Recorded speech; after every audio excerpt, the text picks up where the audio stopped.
Welcome to It's All About the Questions, where learning to ask the right questions can help you achieve lifelong success. Now, here to help you ask all the right questions is award-winning author, international speaker, and business strategist, Laura Stewart.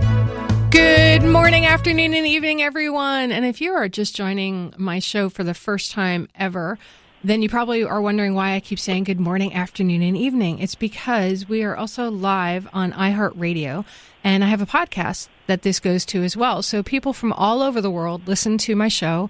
Thank you to all of my international listeners and those in other time zones that listen and make us a top-rated podcast and a top-rated show. I love the fact that in this day and age, it's just like Disney said, it's a small world after all. And since I'm based out of Florida, we really have to think about Disney because it's a major part of our culture. And one of the things that Disney is really known for is creativity and the Imagineering and the dreaming and the creating something so completely different because they're willing to look at things in a different way. Today's show is all about thinking about things in a different way to create your own big idea. My guest today was one of my former clients when I owned my technology services company. He and his partner, Gary Fraser, own a company called Growth Engine Company, and they're based out of Norwalk, Connecticut. And they've worked with top companies around the world. And Bryan and Gary, they've done over 1,000 brainstorming sessions, 500 focus groups that led to over listen to this, $1 billion in new products and services for 1/3 of the Fortune 100 companies.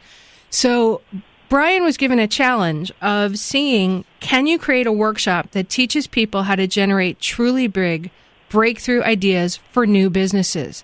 What came from that question that he was posed was his amazing new book, 21 Days to a Big Idea. And I promise you, if you read this book and work through the exercises in it, you can generate a new big idea every single day and then figure out how to bring one to market, all through using questions. So welcome, Bryan Mattimore, to my show. Hey, Laura. Thanks for having me. It's good to reconnect with you after all these years. I always loved going by your offices in Norwalk. I mean, we'd be fixing your computers, helping you get everything together, but there'd often be some big ideation, creativity thing going on, and I'd see white pieces of paper all over the world and white all over the walls and flip charts and all this stuff, and I'm like, this is so cool, and you play with crayons.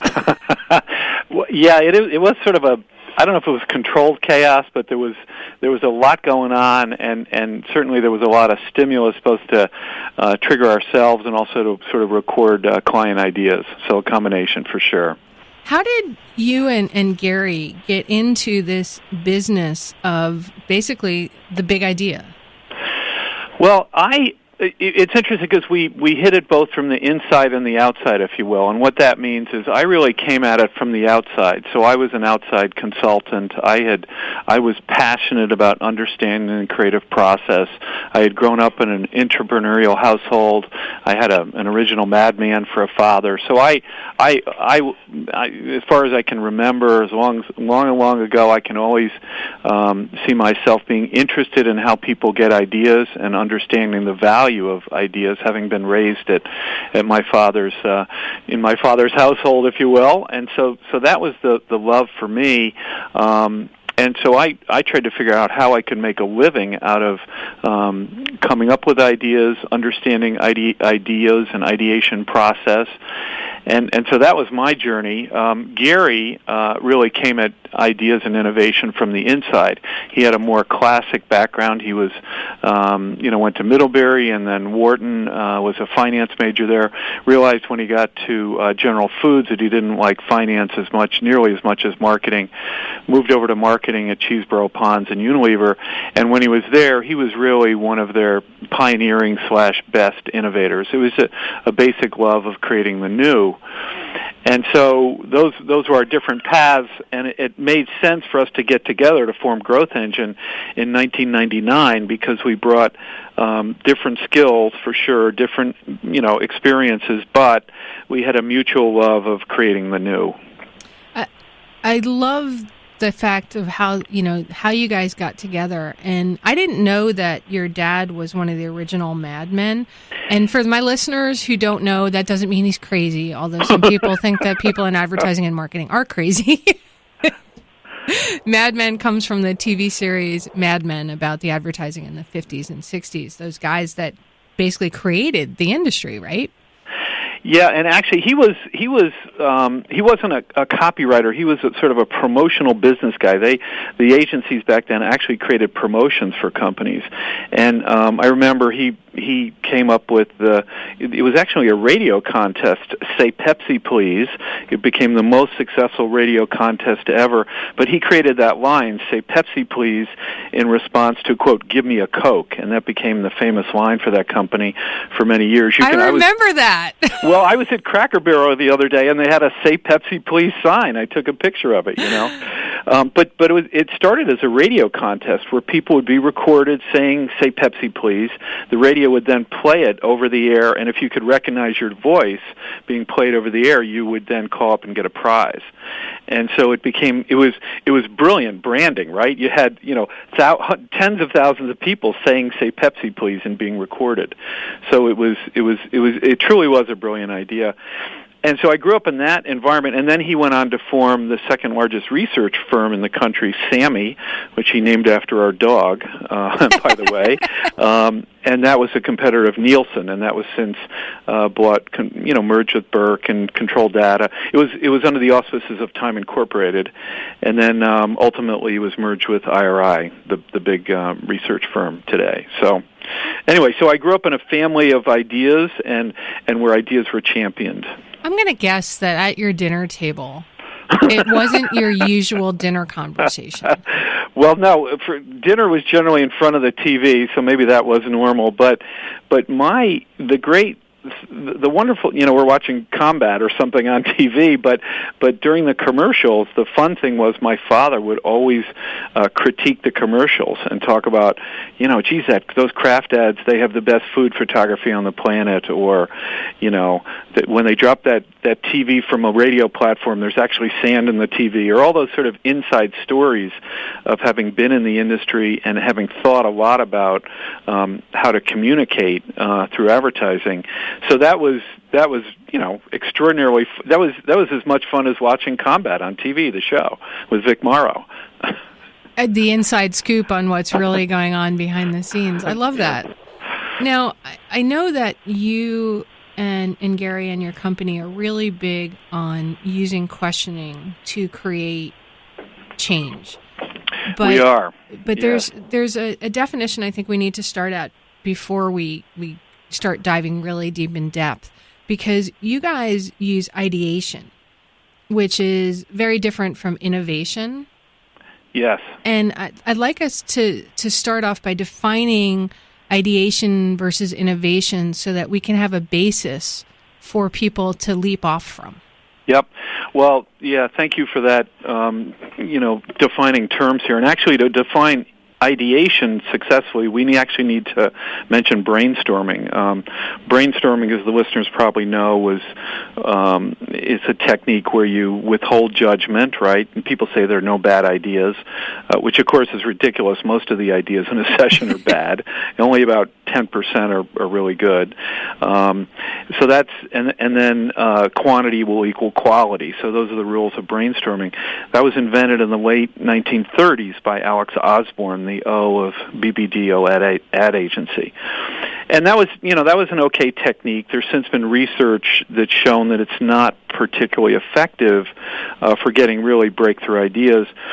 And that's how ideation has come to be, because ideation really is now, since the 70 or 80 years since brainstorming was invented, ideation is now a whole range of techniques that are distinguished from brainstorming in that they use triggers to trigger the brain to get new ideas, or the simple word is stimuli.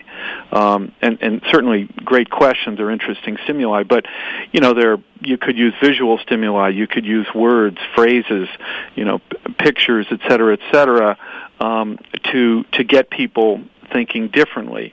And so these are techniques that are now known as ideation, and there are hundreds of these, and we've invented a bunch of these that are now in the creativity literature against specific challenges we've had for our clients. And finally, innovation. Well, innovation really is the process, in the way we define it, is the process of bringing ideas, created through ideation, bringing those ideas to market successfully.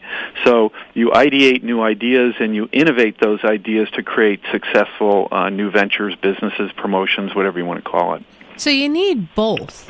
You do, and what people also don't understand is that ideation tools and techniques, which we are expert at, can be used not only to get the big idea. We've had clients say to us, "Hey, our problem isn't ideas. We got plenty of ideas," which, by the way, is often not the case. But they say that. But they say our big problem is getting these ideas to market successfully, and they're right about that. I mean, it's in some ways it's a lot harder to bring an idea to market than it is to get that original eureka moment, and you can use the techniques that we use to bring those ideas to market successfully.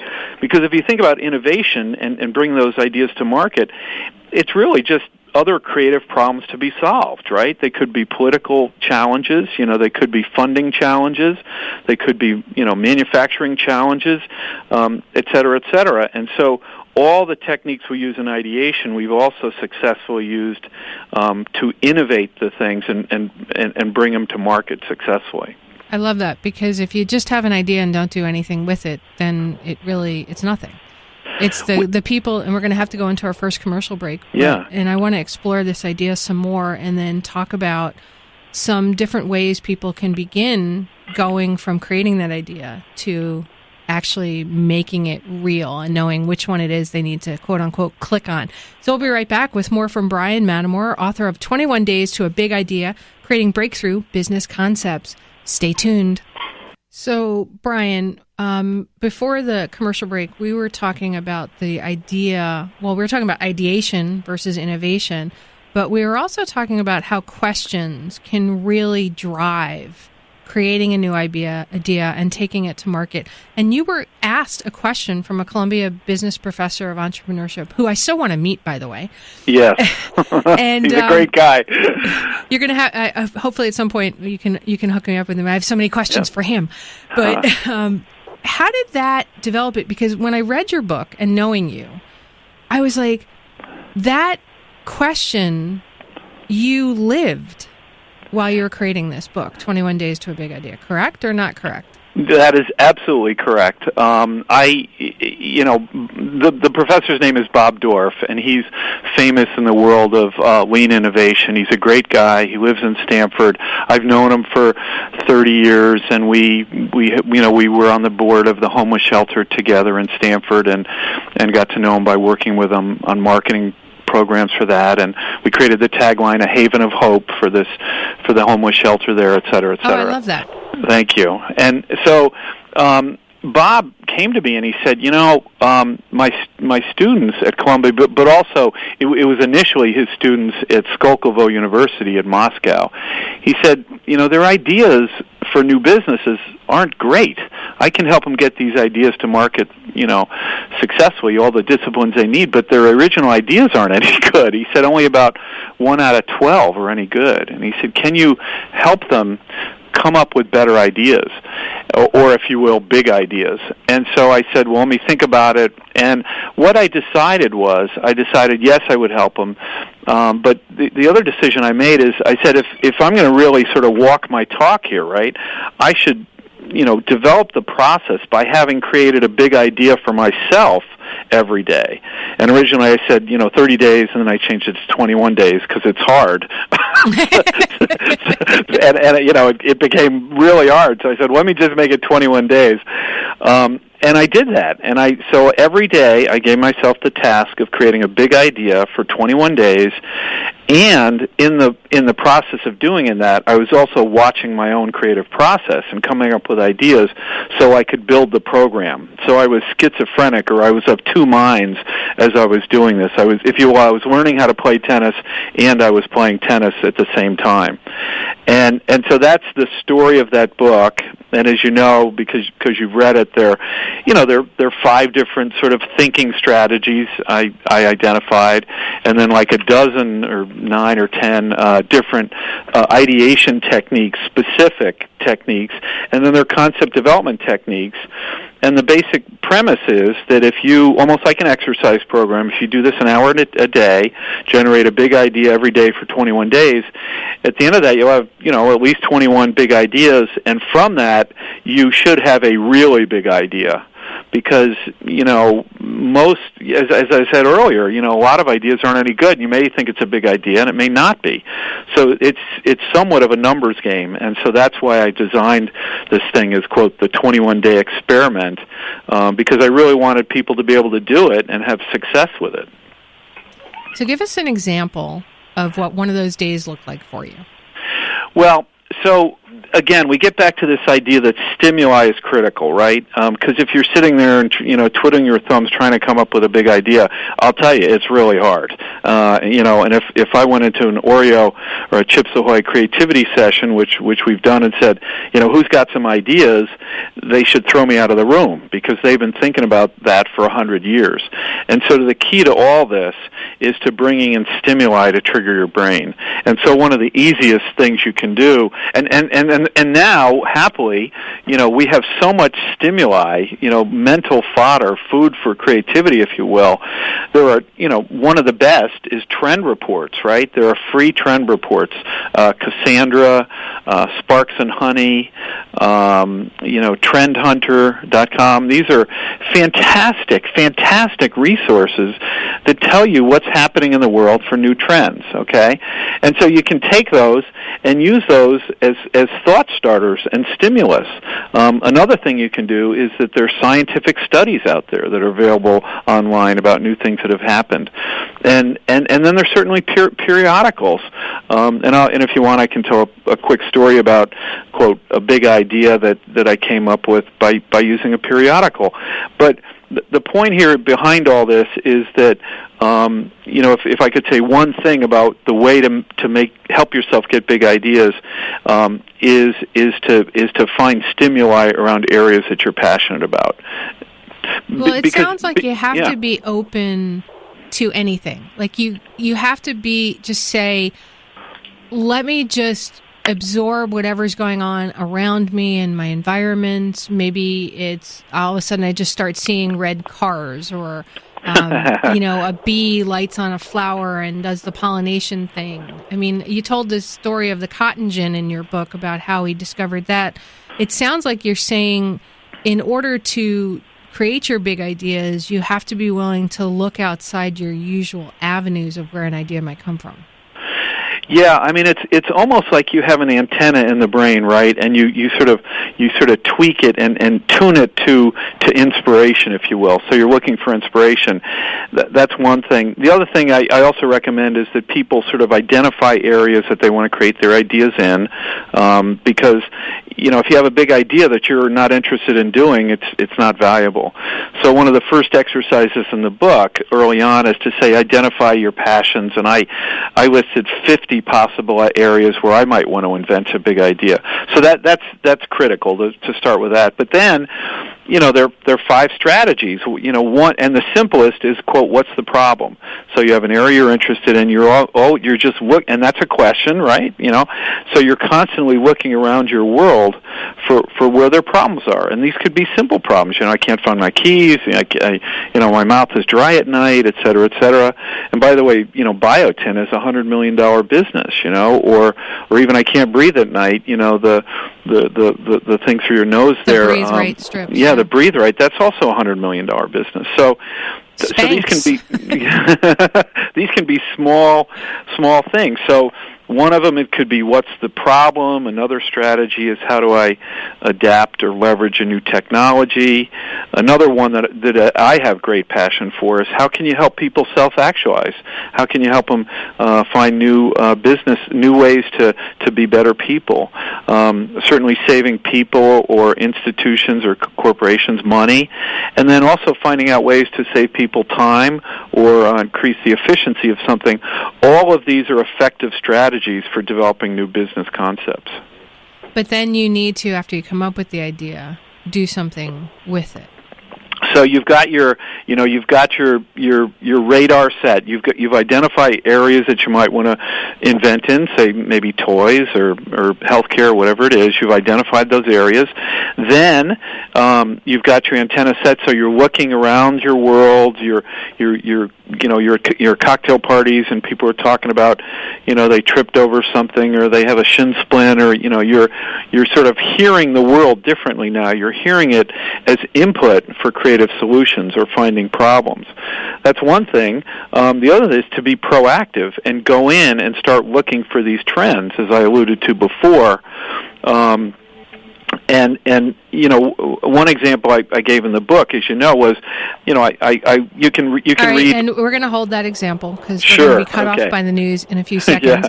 I'd like everybody to think about this during the news break. Take a look at one thing in the room right in front of you and say, how can that be improved? And we'll be right back with more from Bryan Mattimore. If you're just joining us live on the radio on Waxy, AM/FM, or on iHeartRadio around the world, you might not know that we were talking to Bryan Mattimore, author of 21 Days to a Big Idea, and a former client of mine back when I had my tech company. And I always loved going into your offices, Bryan, as we talked about at the top of the hour, because it was so much fun and it made me think differently. I think one of the things I love about your book is you teach people how to look at the same things that they've been looking at, the same words, the same concepts, the same ideas, but differently. Yeah, and I think there are creativity consultants out there who tell you that this is hard to coming up with new ideas, but it's not. It's not hard. It's easy. You have these little tricks you can use. It's almost like a magic act for your own brain that you can use to come up with breakthrough ideas. And on the break, we had talked about maybe sharing one of these. And so one of the in the book, and by the way, in coming up with an idea is you combine this thing with that thing to get a new thing. That's all it is, right? It's generally you combine two things and you get a new idea, right? So if you have an area of passion, it could be healthcare, it could be sports, it doesn't matter, toys, it doesn't matter. You could take one of those specific things, like say basketball, right? And you could combine it with some trigger words. And I've got 10 of these in the book, or modifiers. One is smart, one is speed, one is education, information, health, virtual, digital, futuristic, mobile, growing, expanding. So you just combine those with this area of passion or interest. So, so what's a smart basketball? Well, what could a smart basketball be? And if you think about it for a second, it's really not that hard to come up with an idea. A smart basketball could give feedback to the player and the coach about their performance. And indeed, there's recently been there is a smart basketball out there. It's called the 9450, and it will allow coaches to train their players to pass the ball faster. So that's a good example of something very, very simple, a process, a trick, if you will, that's very simple. And I will tell you, you put smart in front of anything, smart water, smart cup, smart refrigerator, smart telephone, anything, and I guarantee you'll start getting some new ideas. Well, smart water, it's my favorite water, and I definitely know that for myself, I do think clearer and function better when I drink smart water. Yeah, so there you go. You wouldn't think you could have smart water or even smart beer, right? But there, I will say there is a smart beer out there. It's developed from some guys in Copenhagen, if I'm remembering, and their insight was that if you drink a little bit, not much, but if you drink a little bit, you tend to be a little more creative. And so on the side of the bottle, they have the amount that you should drink to just be a little more creative. But you certainly don't want to get overly. You don't want to get drunk because that's not going to work. But so how do you get there you go. Just smart buzzed beer, right? enough? Yeah, just a very little. Right. Well, it's fascinating when you say just put smart in front of it, because I look at it and go, okay, I'm in a radio station right now and I'm talking into a microphone. Smart microphone. Is there a way to make a microphone that would let you know just by looking at the microphone whether your levels were okay without having to look at boards and screens and stuff, so that the host of the radio show would know immediately, so they don't have to look over at the producer? Or if you're a podcaster, you would know immediately at home while you're recording it. So somebody out there, if you can think of a way to make a smart microphone, maybe there's one out there. I just don't know about it. Well, that's so cool. As you were talking, in my mind's eye, I saw that it would change colors based on level. So if it's really too hot, it would be red, and if it's really too low, it might be blue, and the right amount is green, or blue, yellow, green, whatever. But as you're talking, you could see the levels on the microphone itself. It could change colors itself. For instance, I mean, I don't know if that works or not, but well, right now you see that talking on a computer screen or on a board. You would see that level, but when you're in a station or you're on a podcast, you're focused on your guest. So how do you look at those things? Yeah, so if it's just kind of there right as you're looking at your guest, the microphone itself is changing, not the, I don't know. Okay, so if somebody creates it, you and I both get a commission, right? Sure. Yeah, we'll go with that.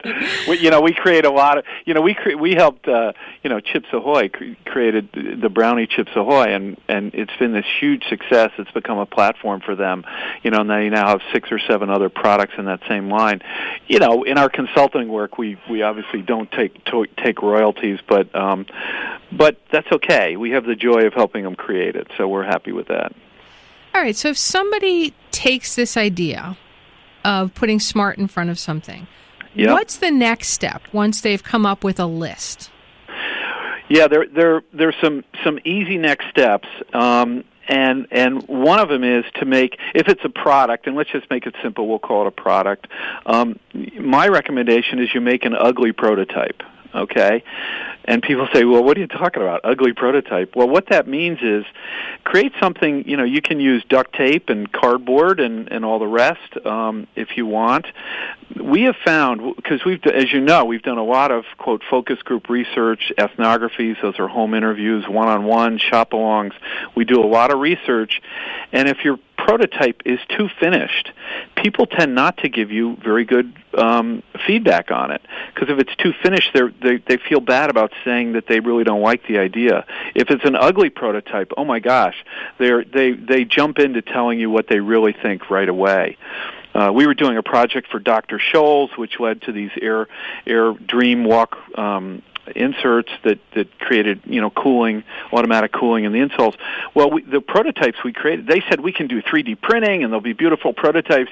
We said, no, we don't want those. We're going to make our own prototypes out of cardboard and duct tape because we know we will get better input. So that would be step one, create a prototype. All right, now say you're creating a prototype. So we're going to kind of launch into a little bit of a legal conversation here. Yep. Once you've come up with an idea like this, now we've rattled a bunch off on the radio, so obviously they're free for all, anybody that does anything with them, right? Yeah. Just remember where you heard them. But so somebody comes up with this idea, they create their duct tape, whatever prototype, sort of the way the woman who created Spanx just took pantyhose and cut them and then started showing people, and then it developed into Spanx. Yep. How do you sort of make sure when you're testing with people, do you have them sign confidentialities, or does it not really matter at that point? You can. Generally you can start with sort of friends and family and those kind of people, and you have to be very careful to be reading body language, even with friends and family, because you'll show it to them, and sometimes they give you this, they don't mean to, but they'll give you a pathetic look, like you're sort of have lost your way or something. That may be an indication it's an idea they don't particularly like. But you can do friends and family and friends of friends and people at the club and people in your book club, et cetera, and so that's one way to sort of, if you will, protect it. But we frankly are less concerned about that, and I think the listener should be less concerned. You can certainly apply for patents and all that kind of stuff, but you don't know if it's a good idea yet. And what you'll find is that when you show it around, that idea will most likely evolve into something that's different and possibly a great idea, but better than what you'd originally thought. So you start showing it around. My recommendation is not to be overly concerned about the intellectual property part of it. At the early stage, you want to early stages, see if it's real. You don't know if you have anything. And by the way, that's the 21 Days to a Big Idea. It was so you would have a lot of these ideas, so you wouldn't be, if you had a bad idea that, as you're bringing out and people really don't like it, you're not crushed, because then you have other ideas you're exploring as well. I love in your book you talk about writing the worst ideas. Yes. That's a technique we use. That's another fun technique. It's a technique we use in our ideation sessions or brainstorming sessions, whatever you want to call them. And it sounds stupid and ridiculous, but it actually works. We were with a large information services company, and we said, "What's your worst idea?" Well, the worst idea for them is to give away their information because they charge for it. When we explored that worst idea. And by the way, the way it works is you come up with 20 bad ideas. You pick a really bad one. You say either what's the opposite of this idea, or as bad as it is, can I turn it into something I can use? And so in the case of the information company, we said, well, don't give away your information. Give away part of the information. And when they started doing that, it created people who wanted to be part of their database, who were in there for free. It created a more robust database, which made it a more valuable service, and it also allowed them to upsell to those people for quote, a better listing, a more detailed listing. And so this created a multi-million-dollar division for them. And that came directly out of the worst idea.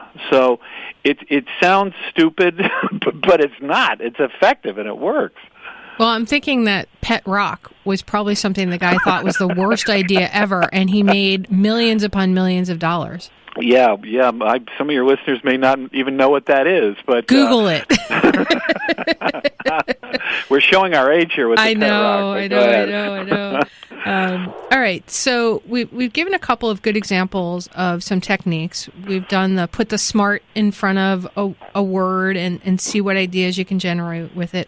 And then you can do another one, which is take the worst idea, just a list of the worst ideas in the world, and then see if there's anything in there that potentially is amazing.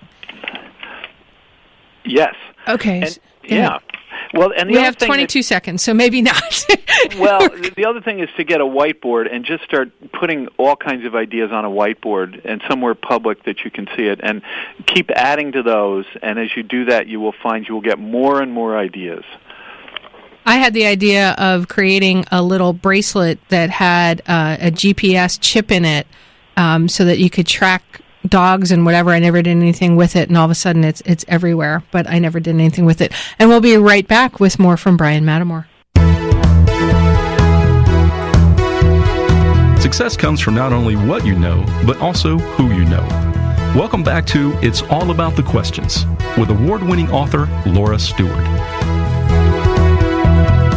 Bryan, I keep saying I've got to figure out a way to get the time that we talk in between the segments, because there's so much great stuff that we talk about in there. You started to talk about during the break a process. Yeah, I mentioned the whiteboard technique. We created it for one of our clients. We think of it as an interactive suggestion board, and that whiteboard technique allows. The suggestion boards have been a dismal failure. People may know in corporate America. There are exceptions: Dart Industries, Toyota, Frito-Lay. But for the most part, suggestion boxes don't work. And so this was a very simple solution to that. We said, why don't suggestion boxes work? Well, they don't allow people to build on ideas, number one, and ideas need building, and you also don't get soak time. So we created this whiteboard technique where managers can just put a challenge in the center of the whiteboard. They can change it every week, and invite themselves, and if you're an individual at home, you can invite your family members to just write down ideas. So if you want to invent a new toy or something, you could put a question on there, because questions will often lead to really cool ideas. It could be answers, it could be interesting research, it could be a technology that you heard about. In the book I talk about cardboard, that a guy made a bike out of cardboard, et cetera, et cetera. And you fill this whiteboard with questions, ideas, facts, et cetera, and you get the advantage of a lot of people contributing, hopefully, but also soak time. And what you'll find is you'll probably start making connections from things that are in different parts of the whiteboard. And we've a lot of clients now have done this technique very, very successfully, and it doesn't cost anything. And we were working with Armored Auto, and they created a new package just by putting this thing in the cafeteria for everybody to input on. I love that. Is that one of the ways that you begin to teach your clients to ask better questions? It is, because you see this stuff, and by the way, in the work we do, there are really 4 categories of ideation techniques, and one of the major categories is questioning techniques.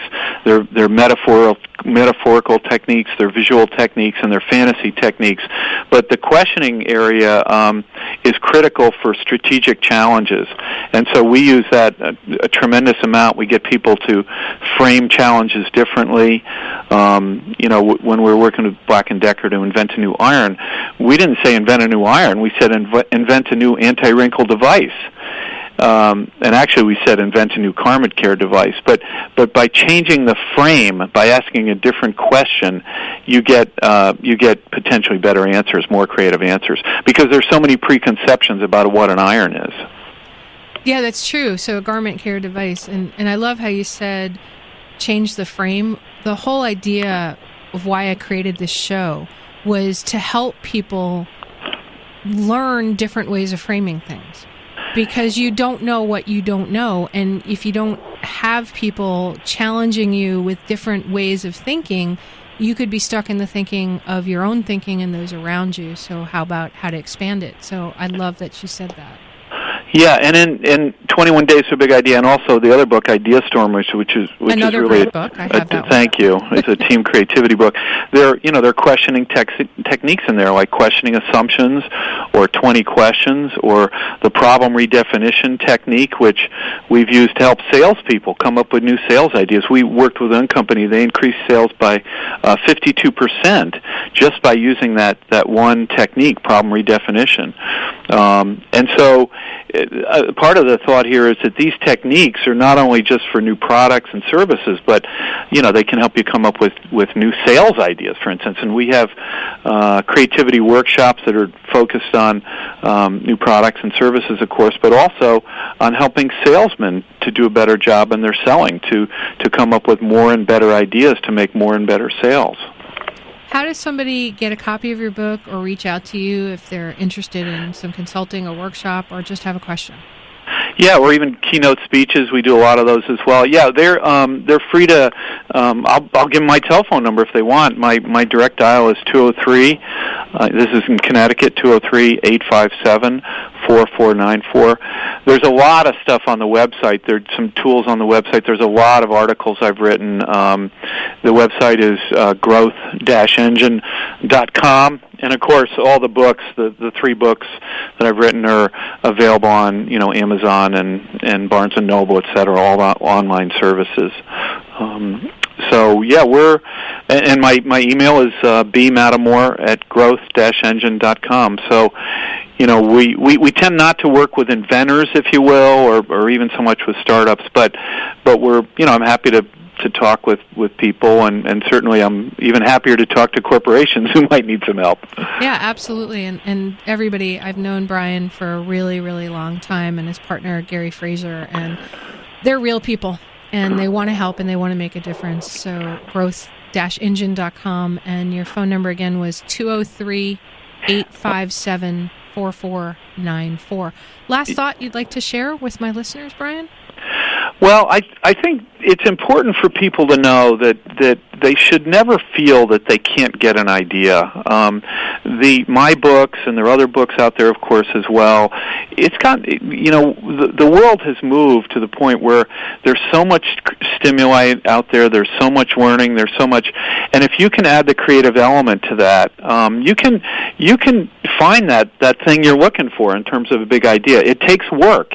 You don't expect it to come out of the heavens and open up. It could, but use some of these disciplines and they work. I mean, we've validated those over 1,500 ideation sessions, and so I would just say my thought of hope for people is if they feel stuck, be creative. I mean, we had some business challenges, and so we were creative about our own challenges. I mean, we invented disruptive wargaming strategy service and creativity training as a service we do, and TradeLink is working with Walmart and suppliers to come up with new ideas. So we didn't, when the economy turned, we didn't, we were sad about it, but we were creative about our own processes to come up with new services that we could sell. And I would hope your listeners would feel that way after looking at either reading my books or learning about some of these processes. And you make it so simple to sort of trigger that with your book, and you have a game and some other things that are out there as well, like just putting the word smart in front of something just to start stimulating yourself. I want to thank you for making it easy when you're feeling stuck to think differently. Yeah, well, thank you. And I've always felt that the right brain likes simple, and we spent a lot of time and energy trying to make these things simple so that people aren't, well, how do you do that? It's more doing it. And the best teachers try to make things simple, and that's what we would aspire to. And I want to thank Bob Dorff for posing the question to you that Me led too. to the creation of 21 Days to a Big Idea. And my agent for hearing my talk that I gave on that and saying that should be a book. And so she was the one that really created the book. She heard my talk and said, geez, that should be a book. And I said, I don't want to write a book. I just wrote a book. She said, no, I can sell it. So that's what she did. Well, I think that talk should become a TED Talk. Well, thank you. And we're going to be looking forward to seeing what your next book is. But I love this book. It's available anywhere books are sold. 21 Ideas. I cannot talk today. 21 Days to a Big Idea with Bryan Mattimore. Thanks for being on the show today, Bryan. Thanks, Laura. You were great. I loved your questions, and it was really fun, so thank you. It was a lot of fun for me, too. I always love connecting with people that have always inspired me over the course of my own career. So please say hi to Gary. I know he had to go to one of your clients today. One of those pesky clients, yes. Yes, but, I'm sure he's inspiring them to create new, innovative ideas that are going to change our world. So I'm looking forward to hearing about that. Yeah, well, it's for a champagne, so he's having fun. Oh, awesome. All right, everybody, remember, the right questions can change your life. So what are you asking today? Have a great day, everyone. You've been listening to It's All About the Questions, starring Laura Stewart. Connect with Laura at it'sallaboutthequestions.com and download a free workbook that will help you ask better questions starting today.